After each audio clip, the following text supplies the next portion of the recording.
We all have in case of emergency books. The books we save to get us out of a slump, maybe it's by our favorite author, or one last book in a series that we don't want to end just yet. Today, you'll find out about 4 books like that from me, and the one book that made me reconsider whether saving books for an emergency is even a good thing to do. These are the books that I've been saving on my shelf, some of them for years, waiting for the perfect time. They're the books that I know that I'm absolutely going to love, and I'm saving them for when I'm in the right mood, or when I need to be able to escape into a good book, or when I know that I've got the time to sit there and really enjoy and savor it. You probably have some books like this on your shelf too, the books that you're saving for just the right moment. So let me tell you about the 4 books that I have on my shelf like that first, and then we'll dive into the one book that's making me question the entire process. First up is the finale to an absolutely epic series that I just don't want to end. It is the go-to stories on America's war on drugs and the people involved in it. We're talking The Border by Don Winslow.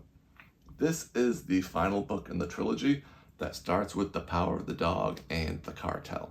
In over the 1,500 pages he uses in the first 2 books, Don Winslow has crafted this high-tension story that not only shocks you with its real-world violence in it, but also deeply humanizes all of the characters in it.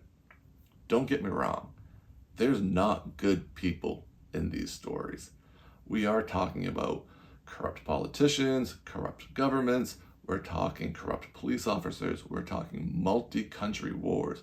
Good people do not last in these books.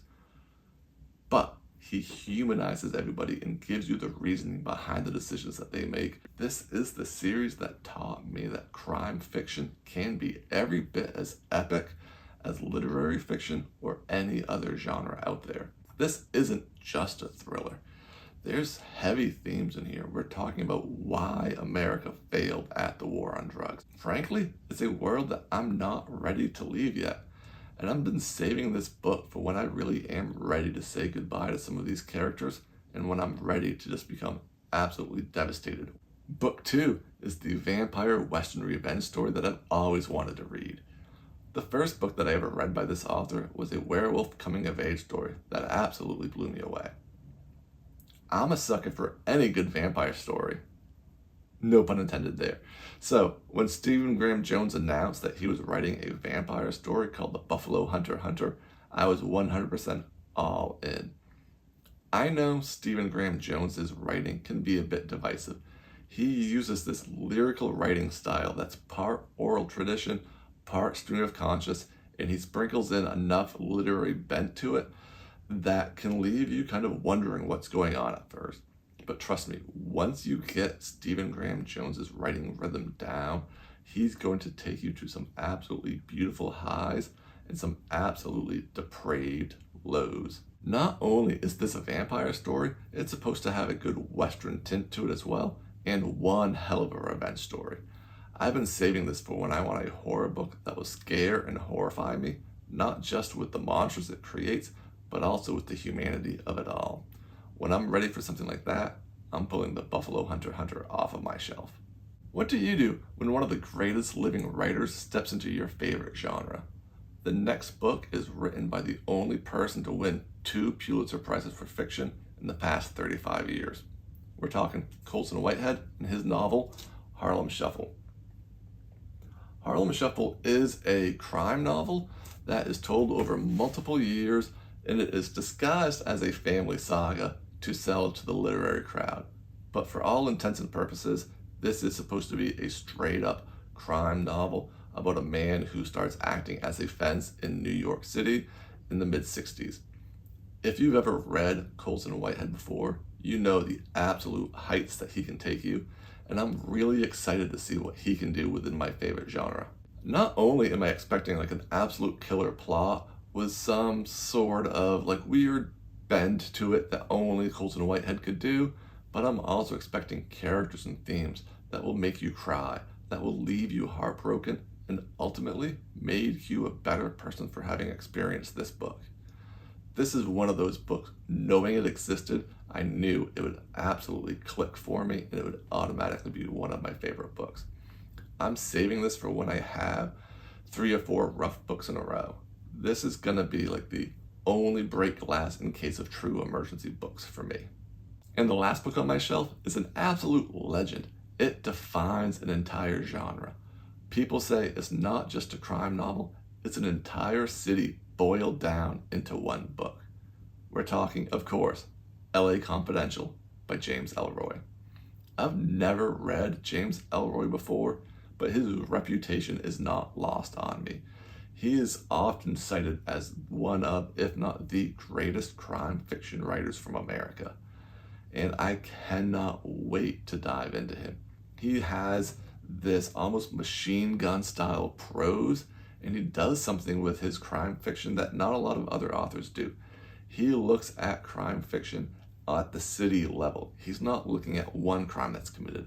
He's taking this wide lens and looking at all of these different things within the city and how they interplay together.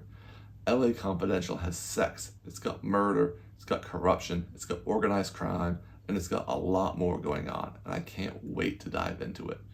You might have seen the movie from the 1990s starring Guy Pearce and Russell Crowe. I saw it. I was worried that it would make me want to read the book less, but in fact, all it did is heighten my excitement for it.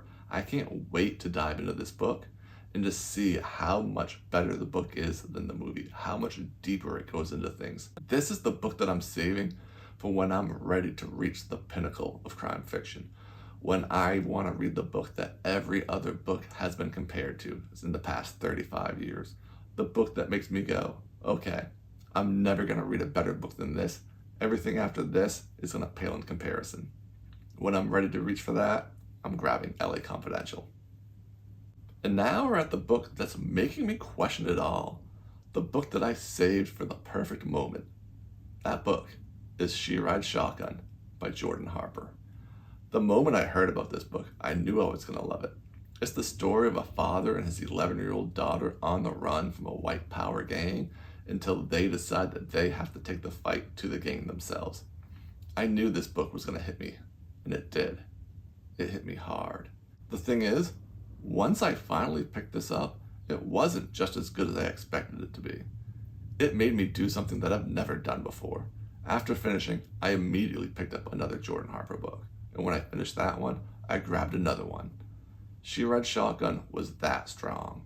But here's the part I wasn't prepared for.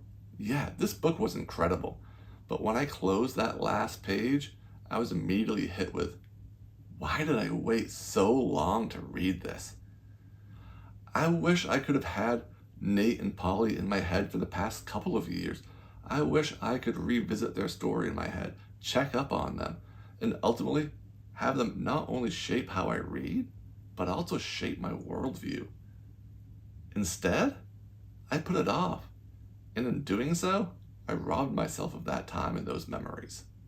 So now, I'm starting to think maybe saving books isn't the gift to myself that I thought it was. Maybe it's a loss. And to be honest, that's happening with me with Don Winslow. I really want to read his Danny Ryan trilogy, but I don't want to have 2 trilogies going by the same author at the same time.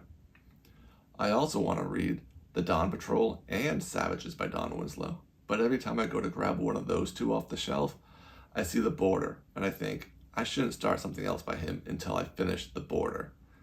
So now I'm questioning the entire thing. Maybe I should just start reading these books when I want to and stop saving them for when I have a rut coming up. After all, new books keep getting released every year by my favorite authors, and I keep getting turned on to old classics that I can't wait to read as well when I hear about them. And if I'm being honest, deep down, consciously, I know that I'm never going to get to a point where I need a good book and that there isn't a good book available for me to grab. So why am I saving them? So I'm wondering, do you save books in case of emergency, or do you dive in right away? Let me know in the comments. And if you are someone who does save them, let me know what books are on your shelf that you're waiting for the perfect moment to read. As always, I'm Matt. Thank you so much for stopping by the back porch, and I'll see you next week.